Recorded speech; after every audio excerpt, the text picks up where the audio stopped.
যারা একদম skin care করার টাইম পাও না তারা সপ্তাহে মাত্র একদিন 10 মিনিট হাতে নিয়ে কিন্তু এই অসাধারণ স্কিন কেয়ার রুটিনটা ফলো করতে পারো। মাত্র একটা স্টেপে কিন্তু এই স্কিন কেয়ার রুটিনটা তোমরা কমপ্লিট করে নিতে পারবে। তো ভিডিওটা শেষ পর্যন্ত অবশ্যই দেখো। ফেসে যে কোনো কিছু অ্যাপ্লাই করার আগে কিন্তু ফেসটা অবশ্যই ক্লিন করে নিতে হবে। মেকআপ করা স্কিনে কিন্তু ডাবল ক্লিনজার ইউজ করবে, আদারওয়াইজ তোমরা কোনো ওয়েট ওয়াইপস বা ফেস ওয়াশ দিয়েও ফেসটা ক্লিন করে নিতে পারো। আমি এখানে ওয়েট ওয়াইপস দিয়ে ভালো করে ফেসটা ক্লিন করে নিচ্ছি।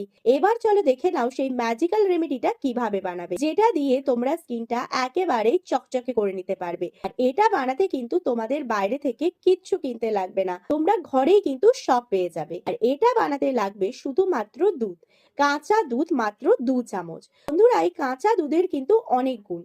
এটা কিন্তু ইনস্ট্যান্ট তোমাদের স্কিনকে গ্লো করে দেবে। এটা যদি রেগুলার বেসিসে তোমরা ইউজ করো তাহলে তোমাদের স্কিনের সমস্ত দাগ কিন্তু ধীরে ধীরে চলে যাবে। আর এটা যাতে আমি সিট মাস্কের মতন ব্যবহার করতে পারি তাই একটা সিট মাস্কের সিট নিয়ে নিয়েছি। তোমরা চাইলে কিন্তু তুলো দিয়েও এটা ব্যবহার করতে পারো, তবে সেক্ষেত্রেও পরিমাণটা কিন্তু 2 চামচই থাকবে। দেন এটা যতক্ষণ খুশি তোমরা স্কিনে রাখতে পারো অথবা ওভারনাইটও রেখে নেক্সট ডে তোমরা মুখটা ওয়াশ করে নিতে পারো।